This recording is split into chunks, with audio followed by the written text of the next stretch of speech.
Hey, this is Shiraz Balolia from Grizzly Industrial. I'm the CEO, founder, and owner of Grizzly.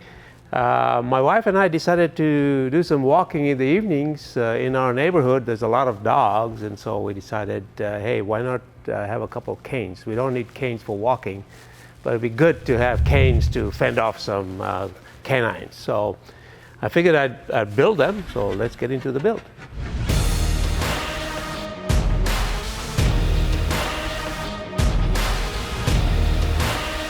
So what I've done is I've gone ahead and cut up pieces. There'll be two different canes. My wife wanted a lighter cane for herself, and hers is gonna finish off at about 33, 34 inches overall height, or length I should say. And mine's gonna be around 37 and a half or so. I've got pieces that are cut way longer than that.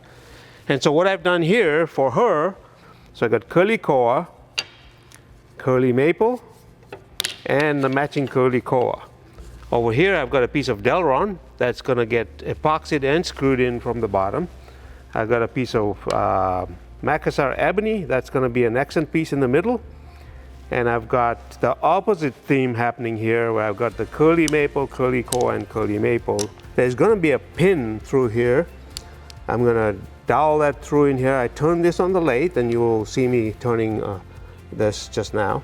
There'll be pins here, of wood going through. So this will be epoxied and pinned, and then when I'm done with it, and my wife likes the feel of it, this is not too thick, etc., then I will go ahead and round all the corners over. So it will not be a round cane, but it'll look round because it's going to be close to a small rectangle, and then it'll be rounded over on all four sides. It'll look great.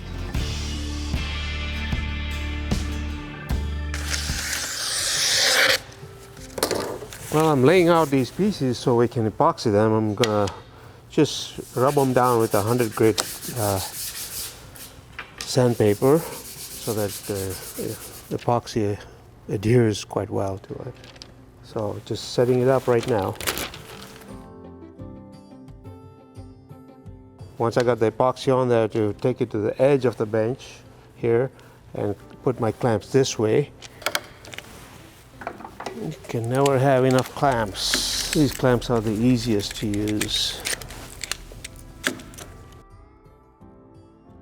Next, I'm going to do the handles, and so we'll see you back when it's dry.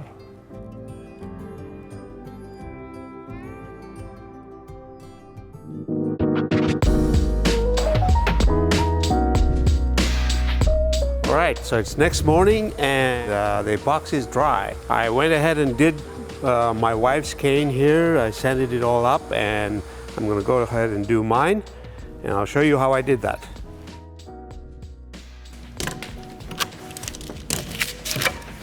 That came right off the wax paper. So I'm going to go ahead and take this to the edge sander. My goal is to clean up one side completely flat.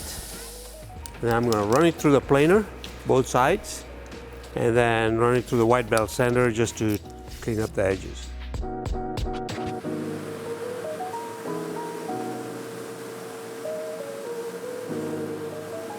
So a quick tip here, on the white belt sander, you saw me put this at an angle.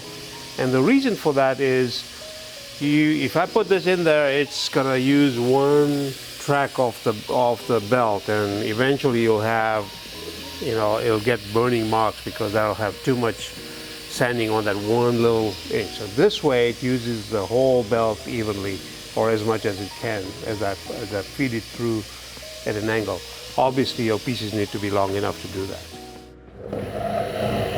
So we're at the oscillating spindle sander, and I've started to clean up the edges here.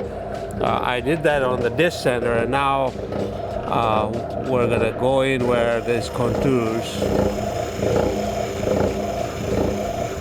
And it's a good idea to use this abrasive stick to clean the belt or clean the drum as you go along.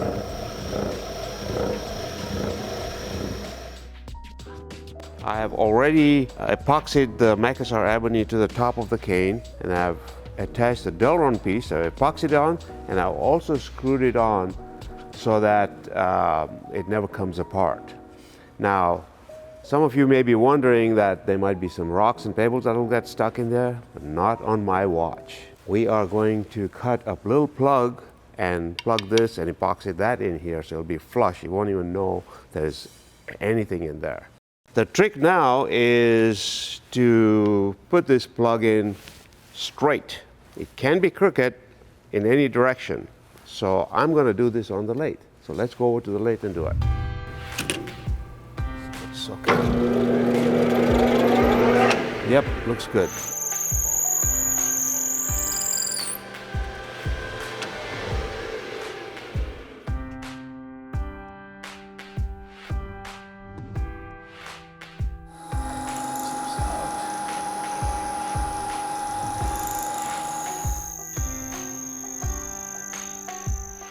So it's all good. Okay, so we're gonna pound this dowel in. I'm not gonna put any glue in it. There's gonna be epoxy between this and the handle, and then there'll be pins on both sides. So it's gonna be tight. So perfect, easy. These little packets of epoxy are available, and I use them for small jobs. You don't want to mix up a big batch, so they're disposable. You just use a little bit and throw the rest away if there's any left.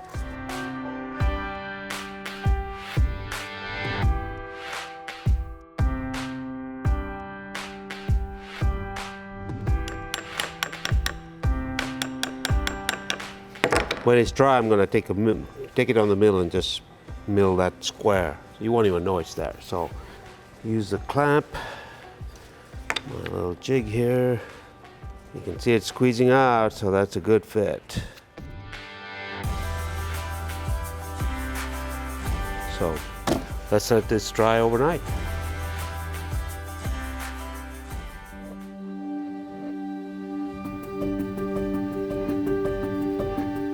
So I went ahead and took off the clamp. It's all glued up, epoxied up, and I put it on the mill and cleaned off this. It looks like there's nothing there. There's no insert. You remember there was an insert put in. I rounded off the edges just on the handle, just as a test to see if my wife likes it, and she loved it. I decided to go with brass pins. And then at home I was looking around and I found these little abalone caps. So I'm going to pin these, and then I'm going to go on the milling machine and cut a spot face and put these little abalone. So it'll look like, you know, it'll be a nice touch. It'll be capped off and it'll look very rich. One of the things that happens, I'm going to be using CA glue, and one of the things that happens with CA glue is that it penetrates the wood. And when you go to finish it, you can see a dark patch around your insert. And so we want to avoid that. So in order to do that, I use a sanding sealer, just brush the sanding sealer over so that when you put the CA glue on here, it is not going to penetrate the wood. And then I'll just drop this in. Tap that in.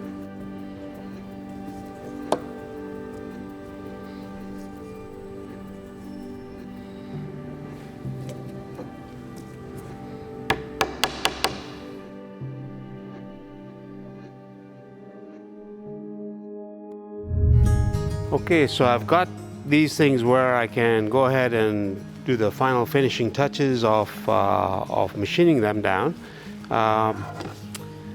So now my next job is going to be to run this through the white belt sander just to kiss it a little bit. There's a couple of wormholes in here that I'm going to fill in before I finish. So I'm going to kiss this, clean it up on the white belt sander on both sides, both of them.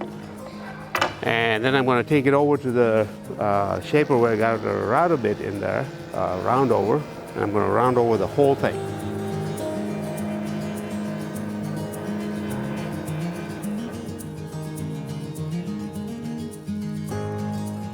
This little Delron piece is good. I mean, it looks flat and everything, but sometimes you need some friction. And so we have a 3D printer here, so we're going to go ahead and make a 3D rubber cap that's going to fit exactly over this thing. and that'll be the last thing we do.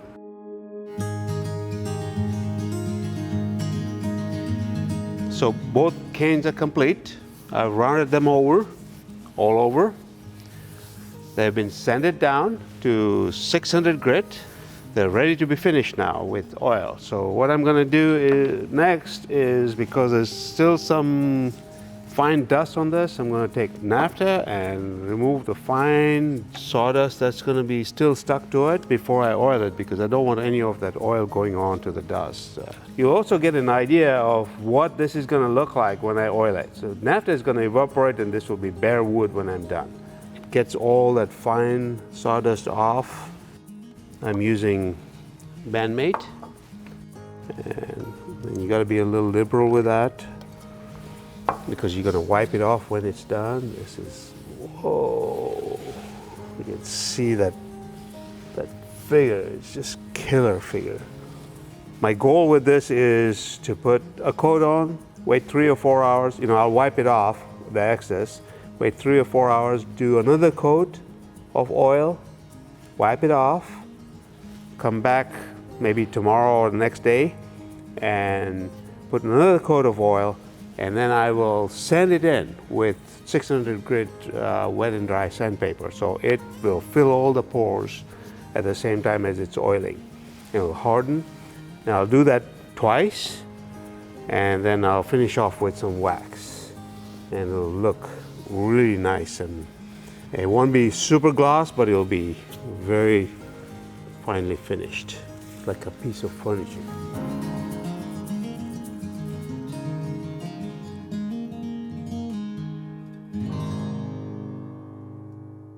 So now you know the finish process on this. I'll see you when we wrap this project up.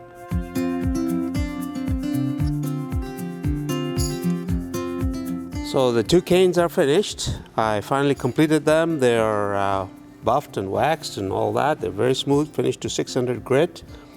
When I started this project, there was nothing that I liked out there that I could just buy, so I decided to go ahead and build something. They actually turned out better than I expected. I'd never made anything like this before, but I think they turned out very nice. I'm very happy with them. I really appreciate you following along with this build. So I hope you can build something for yourself.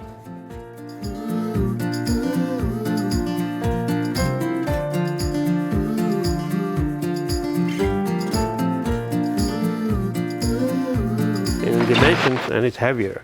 So if any big German Shepherd comes at me, here's the cane, baby. You're not gonna put that in, are you? Oh, I'm keeping that.